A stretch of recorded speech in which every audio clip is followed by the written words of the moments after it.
Welcome back everybody, this is MYR, and what we're going to do in this video is create a mid-bass sound. Show you how to make a punchy tight mid-bass that's going to sit on top of the lead and right above the sub-bass. So this is what the sound we're making sounds like.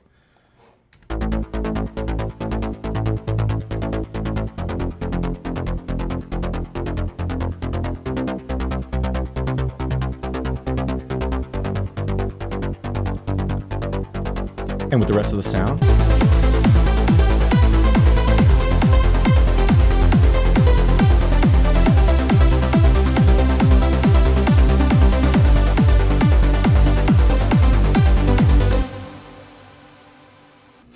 All right, so let's go ahead and get started. So what I'm going to do is I'm going to take the init group that we have, which once again just has the initialized preset. And I'm just going to duplicate it so that way we still have it for the future. And I'm just going to go ahead and call this mid bass, and I'm going to give this a kind of light blue color. And what I'm going to do is just take my sub bass MIDI and place it on here, rename and color it just to keep things consistent. And I'm going to move this up here closer to this area. Now, when we're making a mid bass, when we look at what the MIDI is, we have a couple different options. The first option, and usually when you're doing these, you're going to use 16th notes. That's just very standard here in uplifting trance, melodic techno, these sorts of things. And what you generally do, you don't have it hit on the first note, and then you have it hit on these three. Now you get an option of whether you want to kind of do something tricky, which would be like alternating octaves. So you have the option of doing something like this, where you alternate the octaves. For now, let me just do this the most straightforward way. So I'm just going to take this and do 3/16 notes. Once again, you don't usually do all four because that's usually where the kick hits. The kick kind of will hit over this one, and then you definitely have these two that are there. And by taking the sub bass MIDI and copying it over, I can make sure that these notes are exactly the same. So if I select them both, you can see the MIDIs is the same. It's just rather than this sort of eighth note, which lasts half a beat, we are doing, let me focus on this one, 3/16 notes, each one that lasts a quarter of a beat. So with the beat being, you know, a quarter, so quarter of a quarter is 16. So I'm gonna go ahead and open up the mid bass, and let's just go ahead and first look at trying to make a sound for this mid bass. Move this up here, and the first thing we're gonna need to do is get the octave right. That's actually sounding pretty good. I'm gonna start by bumping this up maybe to 5 voices. Turn the detune down and turn the wide up just a hair. And the really important thing for these sounds is the filter, because what we're doing here is really trying to modulate the filter cutoff with the envelope. Now by default here in Spire, envelope 3 is modulating the filter 1 cutoff. You can see it's mapped here, cutoff 1. So let's just hear what this sounds like when I bring this all the way down. And this amount is how much we have. And I do want to turn this up until we can kind of hear it sustain.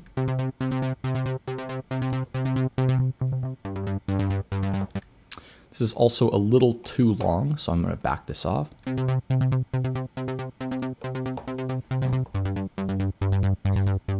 We can add a little bit of resonance to just kind of accentuate where that filter cutoff is. And I'm going to just bump this down an octave. Let's hear what this sounds like.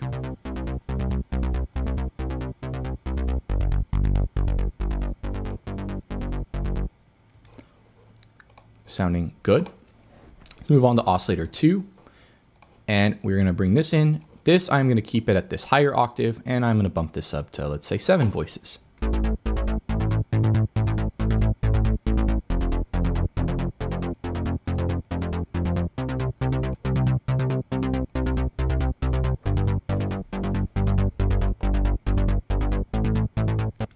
So now that really beefs up the sound. So this is oscillator 2, oscillator 1. And once again, the trick here is to get this really snappy. So one thing that helps, you can click on this and you can adjust it. You want to make sure this is this exponential curve, so it's really tight. And you can also do that a little bit with envelope. So envelope 1 is by default the amplitude envelope. So we can bring the sustain down and bring the decay about to the middle. So this means that it'll start out really high in volume and it'll basically be doing the same thing, but just this will be adjusting the volume.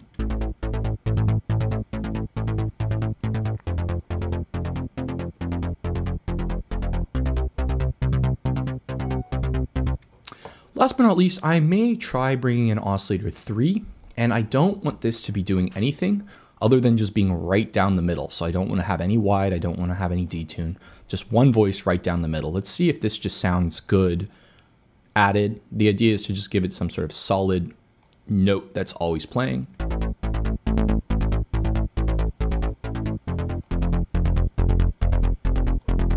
And we can also phaser trigger it if we want to. As we talked about in the last video, we can just bring this in.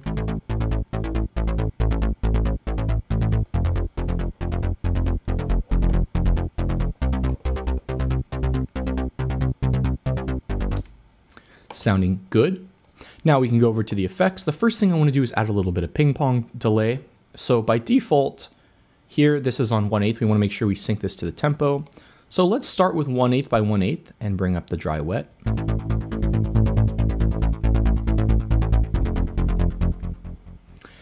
That's okay. I may try 3/16, and this is just a dotted 8th note. That's much better. I'm gonna bring back the feedback, which this controls how long the delays are. And we don't need a super long feedback. We don't need a lot of feedback because we're playing the notes so often. We really only just have like 1/16 notes, which is maybe like 100 milliseconds or something. So we don't have a big budget of time and we don't want this washing over the transient to the next sound. So the dry wet's more like the volume and the feedback is like how many delays there are.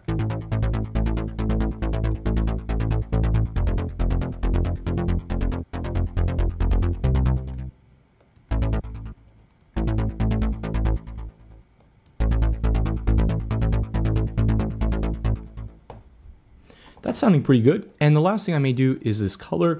When you bring this to the left, it'll kind of darken the delays, and you bring it to the right, it'll kind of brighten them a little bit.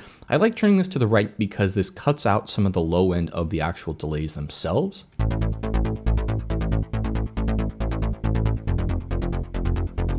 So once again, this makes sure that the delays aren't muddying up the low mid area, but we're still getting the kind of high end bounce of the delay. Like that. May bring in just a hair of reverb. You gotta be really careful. We're gonna bump up the pre-delay. I don't want too much damping. This is fine. This may be a little bit too much decay. And let's just take a listen to what it sounds like adding in some dry wet. You gotta be really careful because you don't wanna wash this sound out too much because you still want those transients punching through.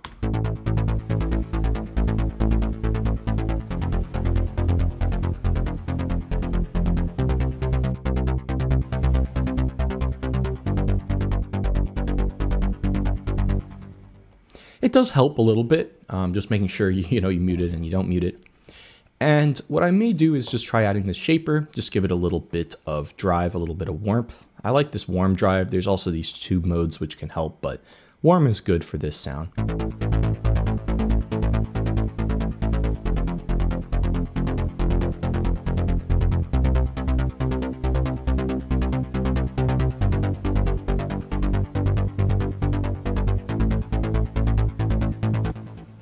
So what this is doing, what this low cut is doing is just making sure the shaper itself isn't distorting the low end and just kind of adding a little bit of drive to the top end, a little bit of distortion. As with any Spire sound, we're gonna make sure that it sounds better with or without the X compressor. So let's try turning it on. It will get louder when we add it.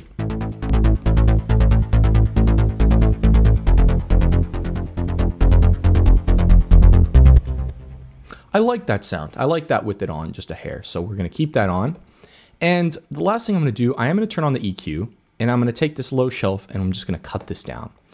Unfortunately here, the frequency doesn't tell you, but the where it actually is cutting. But the thing I want to make sure is that we're not interfering with the sub bass. And one of the ways I can do this is put on an EQ here on the mid bass, and we're just going to use this as a spectrum analyzer to take a look. Now let's take a look here.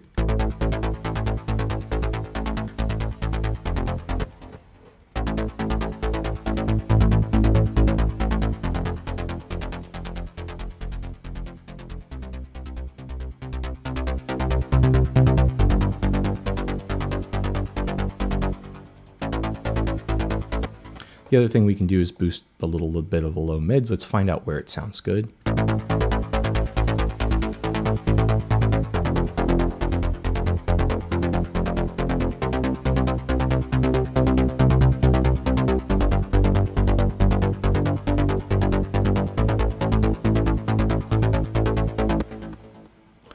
That's sounding pretty good. And I may just slightly shelf out the high end. I'm going to bring the frequency up and bring the Q down.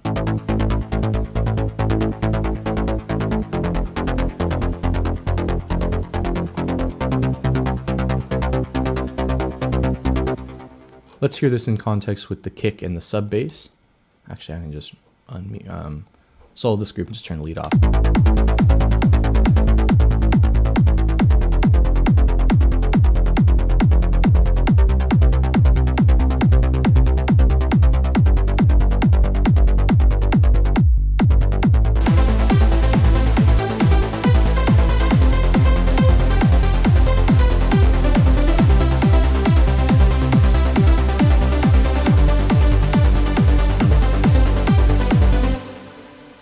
And from here, it can help to either use an LFO tool, although you may not everyone here may be using or having an LFO tool.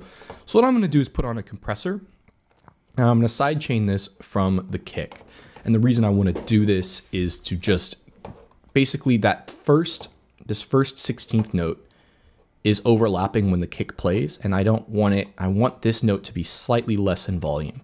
Now you could go over here to the MIDI and do it directly and do it really precisely, but instead of that, rather than going in and having to enable this, what I'll just do is use a sidechain compressor. So we'll take the audio from the kick. This will be basically the thing that is triggering, I'm gonna set this to peak mode, is gonna be triggering the compressor. So let's bring the threshold down.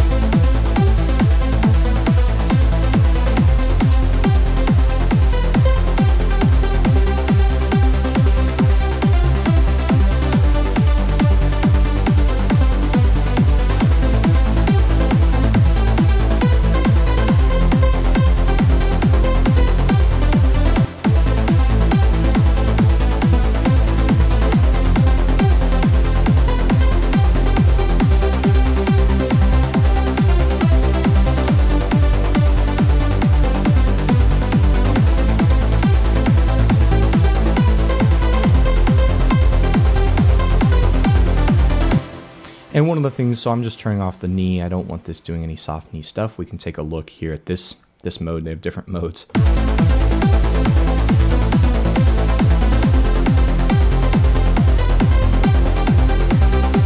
Oops, I meant to adjust the threshold, so.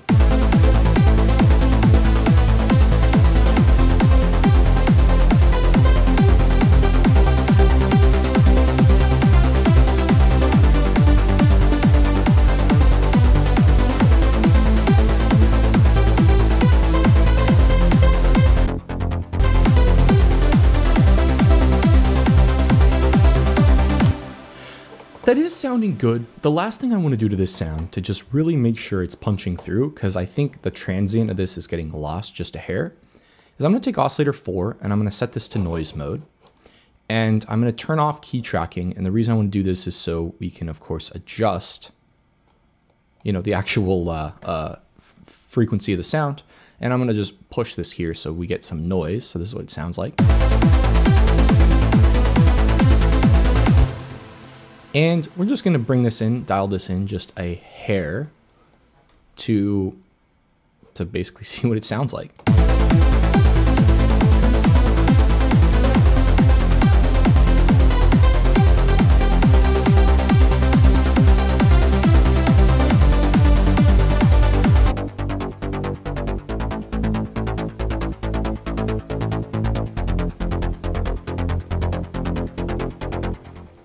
That is sounding good. What I think I would prefer to do is set this to basically on, but not muted. So the yellow is basically means it's on, but it's not muted.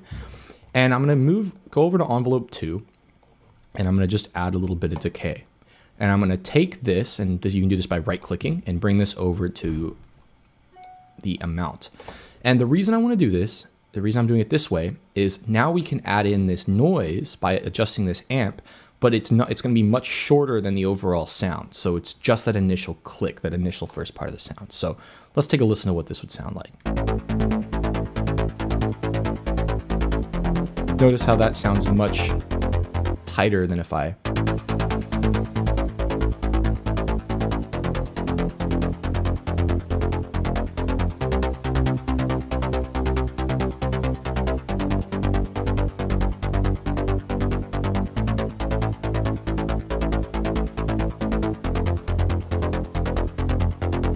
So this amount kind of becomes its own volume knob there.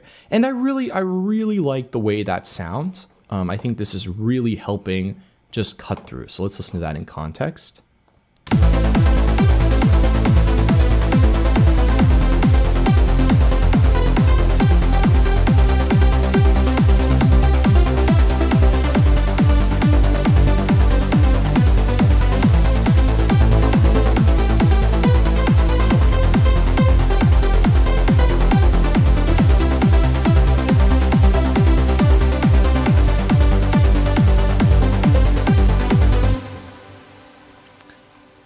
Sounds great.